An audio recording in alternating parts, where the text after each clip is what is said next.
তো আজকে আপনাদের জন্য যে সার্কিটটা এখন রেডি করছি সেটা হচ্ছে হামিং বেস সার্কিট। সার্কিটটা রেডি হয়ে গেছে। একটা সার্কিট বানাতে গেলে প্রচুর সময়ের দরকার পড়ে, আমি মাঝে মধ্যে সময় পাই না বলে করতে পারি না। তো এখানে একটা সার্কিট রেডি করতে দেখুন কত কি ইকুইপমেন্ট লেগেছে, পার্টসের কাছ থেকে, মানে যারা বানায় তারা মোটামুটি বোঝে যে কতটা খাটনির কাজ আছে। কিন্তু ম্যাক্সিমাম লোক কি আমরা যে সার্কিট ডায়াগ্রামগুলো ছাড়ছি ওই শুধু লাস্টেটুকু সার্কিট দেখে চলে যায়। তাতে কি হয়, আমাদের ইমপ্রেশন একটু খারাপ হয়ে যায়।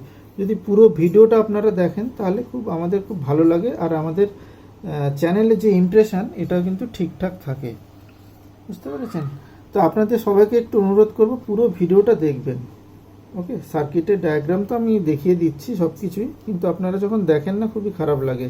মানে শুধু সার্কিট লাস্টের ভিডিওটুকু সার্কিটের দেখে নিলেন, দেখে রেখে দেন। 12-0-12 ডুয়েল সাপ্লাইটা, এটা অপ অ্যাম্পটাকে চালানোর জন্য, আর অ্যাম্পলিফায়ারের জন্য আলাদা সাপ্লাই দেওয়া আছে, ব্লুটুথের জন্য আলাদা সাপ্লাই দেওয়া আছে। এখানে কোনো নয়েজ পাবেন না, তার কারণ এটা গ্রাউন্ডিংটা ঠিক করা আছে বলে কোনো নয়েজ নেই। এখানে কিন্তু অন আছে এটা। আপনার প্রয়োজন মতন হামিংটা চেঞ্জ করতে পারেন।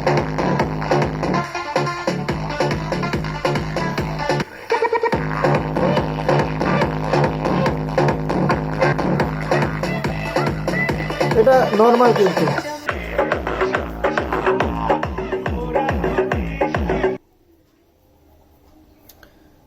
1 আর 2 নম্বর পিনে, 1 আর 2 নম্বর পিনে এটা 470K রেজিস্ট্যান্স কানেক্ট করবেন। 470K। ঠিক এর প্যারালালে একটা, এটা 47 PF বা 33 PF কানেক্ট করবেন। 47 বা 33 PF। এর ঠিক 2 নম্বর পিনে আমরা একটা রেজিস্ট্যান্স কানেক্ট করব অডিও ইনপুটের জন্য। এটা হচ্ছে 470K। 470K একটা রেজিস্ট্যান্স কানেক্ট করব, আর একটা ক্যাপাসিটার দিয়ে অডিও ইন করব। এই ক্যাপাসিটারের ভ্যালু হচ্ছে 2.2 MFD 50 ভোল্ট। 2.2 MFD 50 volt. এই যে অডিও ইনপুট হচ্ছে, এইখান থেকে একটা লোড রেজিস্ট্যান্স দেব, দিয়ে গ্রাউন্ড করব। এই রেজিস্ট্যান্সটার মান হচ্ছে 22K। 22K এটা। ওকে, 3 নম্বর পিনটা গ্রাউন্ড হবে, গ্রাউন্ড। 5 নম্বর পিনটাও গ্রাউন্ড হবে।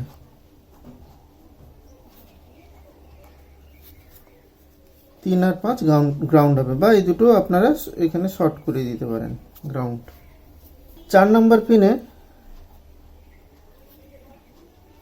-12 ভোল্ট ভোল্টেজটা দেব। -12 ভোল্ট, এটা 100 ওহমসের একটা রেজিস্ট্যান্স দিয়ে, 100 ওহমসের একটা রেজিস্ট্যান্স। ঠিক 8 নম্বর পিনেও যে আমরা 100 ওহমসের একটা রেজিস্ট্যান্স দিয়ে +12 ভোল্ট ইনপুট দেব। এই 1 নম্বর পিন থেকে একটা রেজিস্ট্যান্স কানেক্ট করব। 1 নম্বর পিনে রেজিস্ট্যান্স কানেক্ট করব, আর 4, এটা হচ্ছে 22K। এটা 22K রেজিস্ট্যান্স দিয়ে আমরা অডিওটা নিয়ে যাব।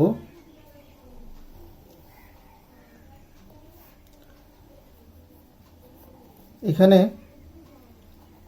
একটা PF কানেক্ট করব। PF কানেক্ট করার পরে একটা 47K রেজিস্ট্যান্স কানেক্ট করব। 47K কোথায় দেবো? 7 নম্বর পিনে। তার আগে এখানে একটা 10K রেজিস্ট্যান্স কানেক্ট করব।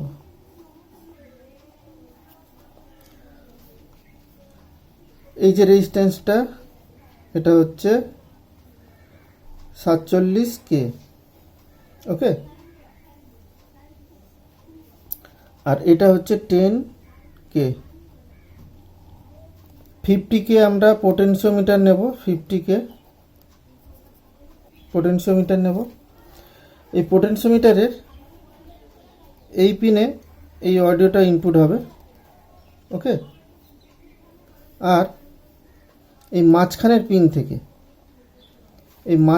পিন থেকে আউট হবে, কিন্তু মাঝখানের পিনটা এদিক দিয়ে দেখিয়ে দিচ্ছি। এই মাঝখানের যে পিনটা আছে, এই মাঝখানের পিন থেকে এখান থেকে আউট হয়ে এটা 10K রেজিস্ট্যান্স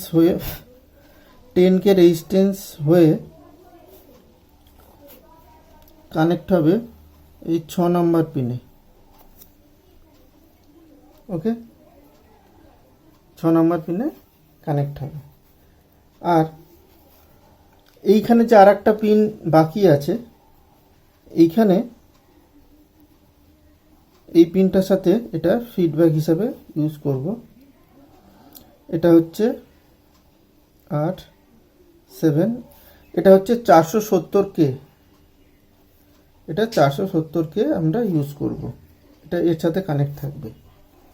আর অডিও আউট হবে এইখান থেকে, এখান থেকে ধরুন এখান থেকে নিয়ে নিলাম। অডিও আউটটা একটা ক্যাপাসিটারের মাধ্যমে নেব, 10 MFD 50 ভোল্ট। এটা 10 MFD 50 ভোল্ট, মাইনাস প্লাস। এখানে কিছু কিছু জিনিস আপনাদের বলে দিই। সেটা হচ্ছে এই যে ক্যাপাসিটারের মানটা, এই ক্যাপাসিটারের মান হচ্ছে 471, এর মান হচ্ছে 471, ওকে। এইখানটাতে আপনাদের যদি মনে হয় যে হামিংটা কম হচ্ছে, সেক্ষেত্রে এই রেজিস্ট্যান্সের মানটা আপনাকে বাড়াতে হবে। আর এই রেজিস্ট্যান্সটা যদি আমি না কানেক্ট করি তাহলে প্রচুর হামিং শুরু হয়ে যাবে। এই রেজিস্ট্যান্সের মানটা কম বেশি করে আপনি হামিংটাকে কম বেশি করতে পারবেন, এই রেজিস্ট্যান্সটা। আর এই যে পিএফটা আছে, এই পিএফটাকে কম বেশি করে আপনি বেস কোয়ালিটিকে চেঞ্জ করতে পারবেন, যে কতটা আপনার বেস কোয়ালিটি লাগবে। এই পিএফের মানটা যদি বেশি করি তাহলে বেসের পরিমাণ বেড়ে যাবে, কম করলে কমে যাবে। আর এটা হচ্ছে হামিংয়ের কোয়ালিটি চেঞ্জ করার জন্য। এইটা দেখুন, এটা হচ্ছে লোড রেজিস্ট্যান্স এখানে দেওয়া আছে কেন, যখন আপনার অডিও ইনপুটে কোনো সিগন্যাল আসবে না, যখন লুপটা খোলা থাকবে, ব্লুটুথ প্যানেল থেকে যখন অফ থাকবে বা কোনো গান চলবে না, তখন কিন্তু এর ভেতরে হামিং নয়েজ আসবে। তার জন্য এই লোড রেজিস্ট্যান্সটা দেওয়া থাকে। আর ধীরে ধীরে এরপরে সময় পেলে আমি নিয়ে আসবো। আসলে আমি সময় পাই না বলে আমি সার্কিটগুলো রেডি করতে পারি না। একটা সার্কিট রেডি করতে কমসে কম 4 থেকে 5 ঘন্টা লেগে যায় ঠিকঠাক করে বানাতে। তো আপনারা পুরো ভিডিওটা দেখলে আমাদের খুব ভালো লাগে। তো আজকে এই পর্যন্ত, দেখা হবে পরে নতুন কোনো এক সার্কিট ডায়াগ্রাম নিয়ে। আর আপনাদের যদি কিছু জানার থাকে আমাকে কমেন্টস করুন।